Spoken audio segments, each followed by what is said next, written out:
sir. Hey, my name is Chad. I'm a recruiter with Carolina Logistic. I'm here to talk to one of our drivers, Dusty Rivers. Hello, sir. How's it going? It's all good. He's 80 years old. He's been driving for us for a while. Probably got an interesting story, man. Want to kind of ask you about that. So how do you like it, man? How you like being out on the road? What's your experience as a truck driver like these days? I've always liked to drive, and it took me a long time to realize that I could get paid for doing something I just like to do. And I've never gotten tired of seeing what's over the next hill or around the next curve, even though I've been there before. It changes season to season, and it's always different, even though it's very often the same. I like being out on my own. I'm kind of a loner, and being a truck driver, you're out there alone. You got to be comfortable with yourself in order to be comfortable making a living in a truck. It's definitely true, man. So how did you get started? What was the interest in the industry, and how has it changed, since you've been doing it? I got started just because I needed a job, and I saw an ad for a truck driver, and I pulled that ad out of the paper and walked in and told the people, "I'm here to answer your ad. I'm your truck driver." I'd never actually driven a big truck in my life at that point in time, but I managed to survive the experience, and so did everybody else. And I really liked the fact that I could be my own boss. Yeah. And it pays pretty good. I've been a driver trainer since then. A lot of miles have happened between that and me becoming a driver trainer. But one thing I used to tell people is, the least money you'll ever make as a truck driver is when you start out. Mm-hmm. Yeah. But you soon make more money after having gone through a simple truck driving school that lasts a few weeks than people who have spent 4 years going to college and built up a huge school indebtedness. Mm-hmm. You can go out here as a truck driver and start making $40,000 a year, and as you gain experience and competence, you can make $150,000 a year. Yeah. And there's not very many places you can do that in the country now. Yeah, it's definitely true, man. It's one of the few jobs where you don't have to have a college degree. Very little training. I mean, our CDL school, I think they complete it in 30 days or so. Right. So it's a great opportunity for people who don't know what they want to do. And maybe college isn't for you, but I know a lot of guys who graduate high school and end up working in a factory or something like that. But if you take the time to get what is it? I think right now it's about a year of experience, and you can be an owner-operator, with us. Yes. After just 1 year. And that you can have your CDO in 30 days, have excellent training, and I think it's a great thing for people to get into, just because the ceiling that you have with the money you can earn, I mean, it's pretty high. I mean, And there's not much in the way of age limits with truck driving. and that's another thing, longevity. But it seems to me that, in terms of the truck drivers I've come across, you have different, different groups of people. You got the younger group going through raising a family, and then you got guys changing careers. I know some of our drivers have done, basically had an entire life, family, career, and then found truck driving, later on, and made basically a second career. And it maybe made them a lot more money than what they did before. I started out driving trucks shortly after I got out of the Marine Corps, which was back, I was in my 20s, and then I kind of drifted away from it and became a union carpenter and built bridges and buildings. And then when that slowed down, I went, well, let's see, I need to make some money. How about that truck driving? And I went back into it, and I floated back and forth from whichever one was making money at the time over the years. But when I was a driver trainer, I had college students, people with college degrees, that would tell me, well, I'm barely making $35,000 a year, and they gave it up, came to truck driving. Mm-hmm. So that was where I got that idea, or observed, that you can make more money as a truck driver than most people make after 4 years of college when they start out. And of debt. And then it builds up, the opportunity to increase your income and by becoming an owner-operator, generally speaking. Yeah.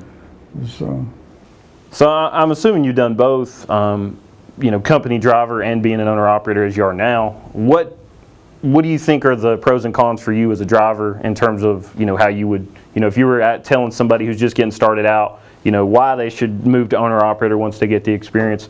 You should start out as a company driver, and then as you get experience and gain, just experience, and get better at what you're doing, then a year is a good time to put in as a company driver and then switch over to become an owner-operator. There's a lot you need to experience that you won't learn in truck driving school, that you have to get out on the road and learn. Yeah, and when did you get started? Did you say when was the first time that you were driving trucks? I started driving truck in 1964 or 65, and I've driven off and on ever since then. That's awesome, man. And we're in the year 2020. What would you say is the main things that have changed in the industry? What, where we're at now is a lot different. We've got electronic logs, we've got... Yeah, when I started out, you didn't have to even keep a log book. It was optional. First log book I had, I went into a scale house. He stopped me for something else, said, bring your stuff in. And I showed him my log book, and he said, boy, who taught you how to do this? And I go, well, sir, I figured it out myself. He said, it looks like it. Throw that thing in the garbage can. I said, well, tell me what I did wrong. He said, I wouldn't even start. And he didn't. But now we're at electronic logs, and every movement is graphed, and I really don't want to get started on how I feel about that, but... Yeah, I definitely feel the pain of the drivers with the, having a system that was used for so long, the paper logs, and moving over to this system, it's, it's using, a tablet or a phone all the time, and, basically planning out your whole day in life with the log, and it tracks, everything. So, I think it's a good thing, but at the same time, I think it does get on a lot of drivers' nerves. I understand it's not something you want to do, but it's just something that is necessary, I guess. It takes getting used to, because we have a circadian rhythm, and the logbook has squares and boxes and rows of them, and has no concept of circadian rhythm. We have to sleep when we're in one group of boxes, and then we have to drive in the next group. And it used to be we just drove until we got tired, and when circadian rhythm took over, we went to sleep until we woke up, and then we drove again. Yeah. But that'd be another conversation. Yeah. Yeah, that's definitely. And you can get used to living in the boxes and squares. It just takes a little work. Yeah. I'm sure you've seen a lot of things in your time out there on the road, man. Anything crazy? I've talked to a lot of drivers. Anything crazy ever happened? What are some unique things that have happened to you as a result of driving? Not really. You see a lot of four-wheelers do a lot of crazy stuff, but it's still all about what are you doing as a driver. You're paying attention, keeping yourself where you have to be, and keeping away from everybody else, but also being aware of where they are and where they can go. Driving is a full-time job. It's not something you drive and think about other things. It's a full-time job in order to do it safely, because I have to be aware of where my vehicle is, but also where all the other vehicles on the road are and where they're likely to go, so that I can defend myself and my space and keep from getting messed up with them when they do something that's kind of nuts and crazy, because they're only thinking about it as a part-time occupation. They're thinking about driving, and they're thinking about what they did last night and what they're going to do tomorrow. They're not constantly thinking about where their vehicle is, where other vehicles are, and how they interact. They just think about that occasionally, usually when they're in trouble.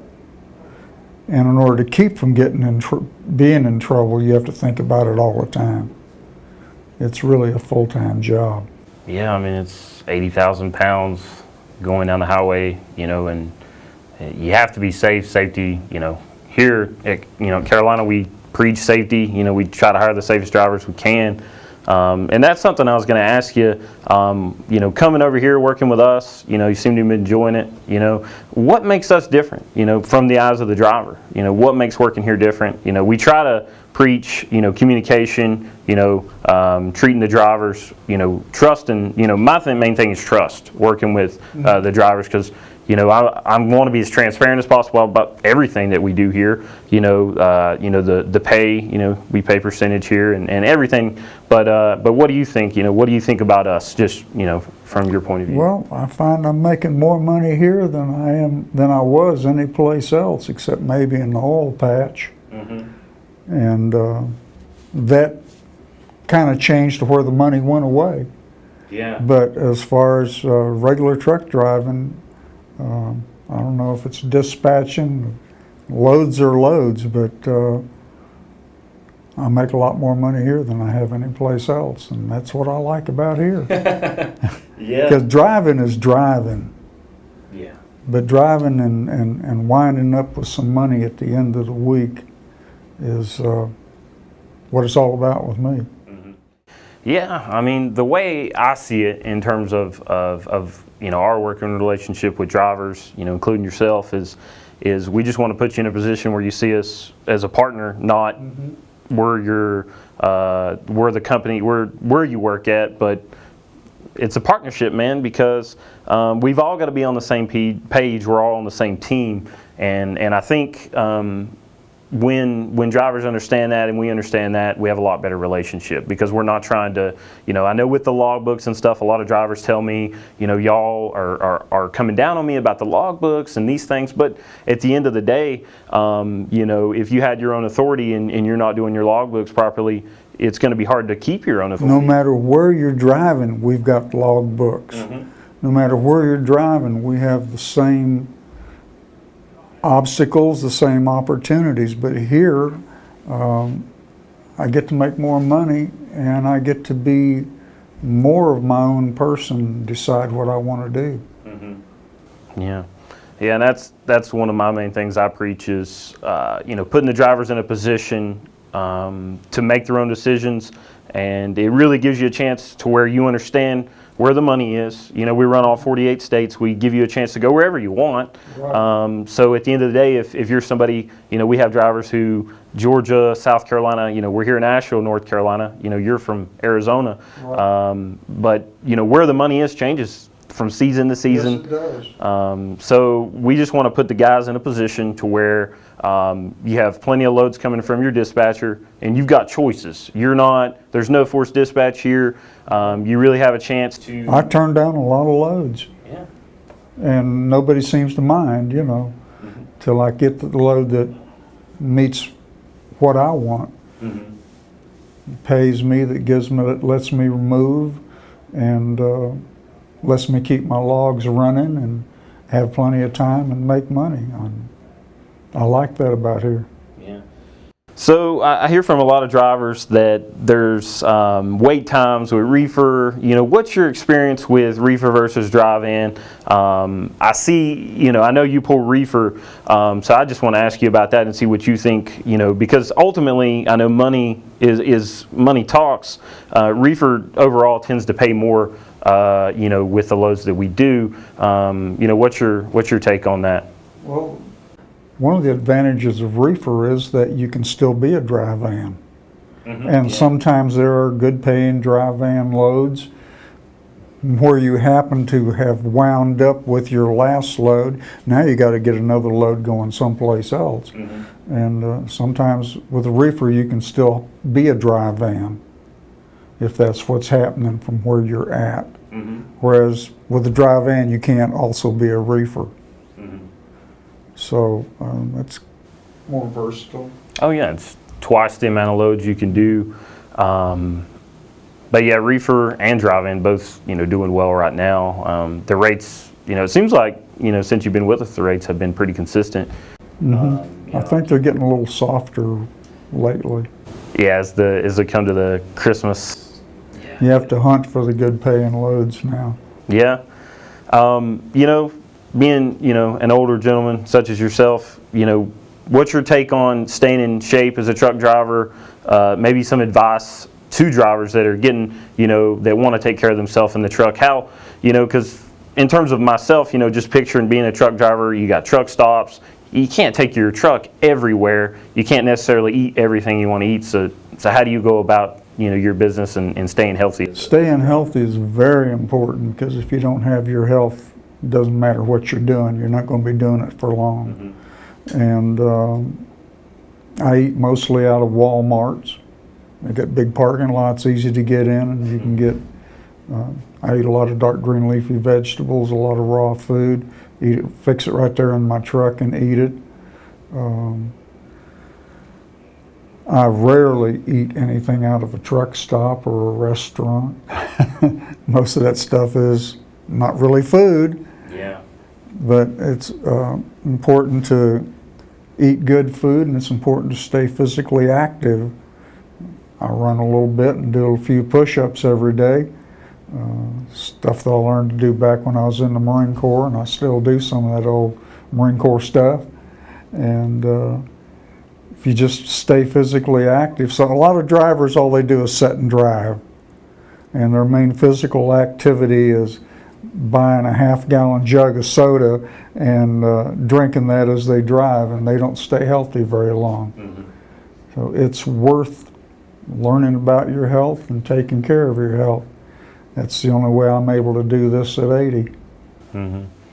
Yeah, I know it's very important, and I think education is one of those things where it just comes into play. Knowing not to drink the sodas, drinking the water, being healthy overall. But to the drivers that or people looking to get in the industry that are older, I think it's great, that we're able to work with it. You're able to be out there on the road. What would you say to the people who maybe are getting around 55, 60 that want to get out on the road? What would you suggest to them? Look at your health. Figure out what it takes to be healthy, and this is not forbidden knowledge that's secreted away. You can find this information everywhere. You can find YouTube videos, you can find books, and then what you think you've learned, try it on yourself and see how it works. But you have to be physically active. That's as much a part of being healthy as what you put in your body. And so you have to eat well, eat a lot of fresh raw food, which is pretty cheap and easy to do because you can do it out of every grocery store. And once again, as I think I'm repeating myself, but be physically active. It's a combination of things. Yeah, it's definitely important. Well, man, it's been great talking to you. I'm glad you're here with us at Carolina. We have the CDL school here as well, and I know I mentioned that briefly earlier. What do you think is what's the main reason why people should come and get their CDL? it's one of the few businesses that you can get into without a whole lot of backup money, and make money and put money away so that you can keep the business going, because it does require money to keep a truck running. Mm-hmm. Yeah, it's a business in itself, and a lot of people take a little while to learn that, because I've worked with a lot of drivers, and the main thing is understanding that a business, it needs money to operate. Repairs are going to happen. Maintenance is necessary. And it happens all the time, and you never know when you're going to blow a tire, and there's $500 right there. You better have it in your pocket ready to go. Mm-hmm. Yeah, and that's the main thing that I think that I try to preach to drivers is, because we work with a lot of people who've only been company drivers, and the main thing I hear is I want to go where I want to do what I say. I want to make the decisions, run the business. Right. And then, something happens and maybe they get stuck in some mud or snow, and the tow bill comes up, and the company is not going to take care of this one. That's right. You are running your own business, so there are a lot of advantages. But ultimately, being an owner-operator, your ceiling for earnings is just much higher. I mean, because you're taking the responsibility, but you're also getting the payoff. Exactly. I think you just put it pretty good right there.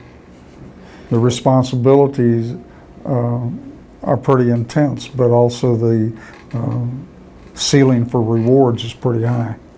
Yeah. And I think with our lease purchase program, you're one of the drivers who purchased a truck through us. I think it's been very successful because we find drivers like yourself who are really just our partners. We put you in a position to where you have a piece of equipment that's running for you. You're able to go out there. You're able to make your decisions and run your business the way you want to. If I make money, we all make money, and that's what it's about. I mean, it's important to me that I make money, but it's also important to me that the company makes money, because without the company, I'm not making money. It's a hand-in-glove relationship, I think. Mm-hmm. Well, man, I love having you here. Love having you working with us. It's good to talk to you. It's good to sit down for a few minutes and just kind of go over the industry and your experiences with us and driving overall. Well, it's.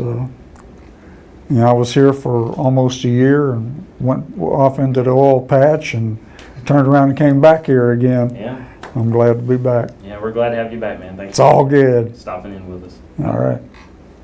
Thanks for watching. Again, my name is Chad with Carolina Logistic. If you'd like to get more information about our company, please give us a call at 866-866-8803, and we'd love to give you information about the industry and how we do things.